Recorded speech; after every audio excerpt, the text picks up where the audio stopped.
స్వర్గవాస ఎవరు?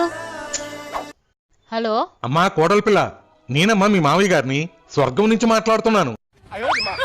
మావయ్య గారు ఏంటి స్వర్గం నుంచి మాట్లాడుతున్నారా? అక్కడ ఫోన్ ఫెసిలిటీ కూడా ఉందా? ఈ మధ్య జియోవాడు ఒక టవర్ వేశాడమ్మా. స్వర్గంలో అత్తయ్య గారిని కలిసారా మావయ్య గారు? అత్తకు మించిన అందగత్తెలు ఉన్నారమ్మా. ఇప్పుడు అత్త ఎందుకమ్మా? అంత అందగత్తులుంటే వాళ్ళతో డాన్స్ వేసుకోకుండా నాకెందుకు ఫోన్ చేశారు మావయ్య గారు? మన ఎదురింటి శంకర్రావు గారు లేడు? వాళ్ళు ఎదురింటి ఆవిడ తన సినిమాకి వెళ్ళాడని వాళ్ళ ఆవిడ కొట్టి కొట్టి చంపేసింది కదా మావయ్య గారు. ఈ విషయం మీకు కూడా తెలుసు కదా. వాడు నా దగ్గర ₹1,00,000 అప్పుగా తీసుకున్నాడమ్మా. డబ్బులైతే ఇచ్చేసాలే, కానీ వాడు రాసిచ్చిన ప్రామిసరీ నోటు నేనివ్వడం మర్చిపోయాను. అది కావాలని ఇక్కడ నన్ను తినేస్తున్నాడమ్మా. అమ్మా పరుపు కింద ఉందేమో చూడమ్మా. ఉంది మావయ్య గారు. కొంపతీసి ఆ నోటు మీకు ఇవ్వడానికి నన్ను గాని మీ అబ్బాయిని గాని చచ్చిపోమంటారా ఏంటి? మన వెనకింటి దివాకరం కొన ఊపిరితో కొట్టుమిట్టాడుతున్నాడమ్మా. తులసి నీళ్ళు కూడా పోసేస్తున్నారులే. నువ్వేదో